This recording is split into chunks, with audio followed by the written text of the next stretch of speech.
అందుకని డౌరీ అని పదం వాడొద్దు అన్నారు. మరేం వాడమన్నారు? అడిగినట్టు ఇవ్వాలి, కానీ వాళ్ళు అడిగినట్టు ఇవ్వడం ఏంటి?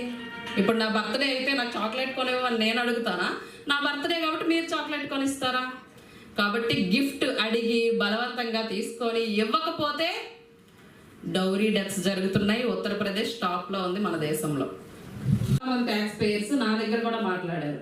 జరిగింది రీసెంట్ గా కూడా 2 విభిన్నమైన కేసులకి సుప్రీంకోర్టు జడ్జిమెంట్ కూడా ఇచ్చింది. అబార్షన్ ఏం చెప్పారు అంటే, ఇప్పుడు జనాభా తగ్గిపోతుందంట, జనాభా పెంచే బాధ్యత స్త్రీదంట. ఎందుకని?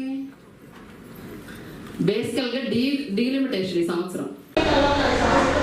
నా పేరు G Kishore Kumar, south central zone employees federation joint సెక్రటరీగా బాధ్యత నిర్వహించడం జరుగుతుంది. ఈరోజు వైజాగ్లో 5th LIC working women coordination కమిటీకి సంబంధించినటువంటి ఆంధ్రప్రదేశ్ తెలంగాణ రాష్ట్రాలకు సంబంధించినటువంటి సదస్సు కన్వెన్షన్ జరుగుతోంది. 2 రాష్ట్రాల నుంచి దాదాపు 300 మంది మహిళా కామ్రేడ్స్ దీంట్లో మహిళా ఉద్యోగులు పాల్గొనడం జరిగింది. 300 మంది మహిళా ఉద్యోగులు పాల్గొన్నటువంటి ఈ 2 రాష్ట్రాల సదస్సు ప్రత్యేకతను సంతరించుకుంది. ముఖ్యంగా ఇవాళ మొన్ననే రీసెంట్గా ఇంటర్నేషనల్ ఉమెన్స్ డే జరిగిన బ్యాక్గ్రౌండ్లో, అలాగే సమాజంలో జరుగుతున్న పరిణామాల బ్యాక్గ్రౌండ్లో కూడా హక్కుల కోసం జరిగే ఉద్యమాల్లో పాల్గొవలసిన బాధ్యత గురించి, అలాగే మహిళా సాధికారత గురించి, అలాగే మహిళల హక్కులతో పాటుగా మహిళల యొక్క స్థితిగతుల గురించి, ఉమెన్ ఎంపవర్మెంట్ గురించి కూడా అనేక నిర్ణయాలని చర్చించి ఈ కన్వెన్షన్లో తీసుకోవడం జరుగుతుంది.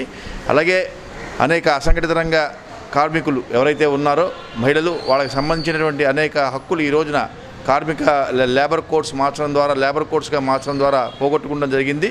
ఇవాళ పెద్ద ఎత్తున్నటువంటి అసంఘటిత కార్మికులుగా ఉన్నటువంటి దాంట్లో ముఖ్య భాగంగా ఉన్నటువంటి మహిళల హక్కుల గురించి, వాళ్ళకి కావాల్సిన సౌకర్యాల గురించి, అలాగే సంఘటిత రంగంలో ఏవైతే డిమాండ్స్ ఉన్నాయో, మహిళలకు సంబంధించి ఫెసిలిటీస్ సంబంధించిన విషయాలు ఉన్నాయో వాటన్నిటి గురించి కూడా చర్చించడం జరుగుతోంది.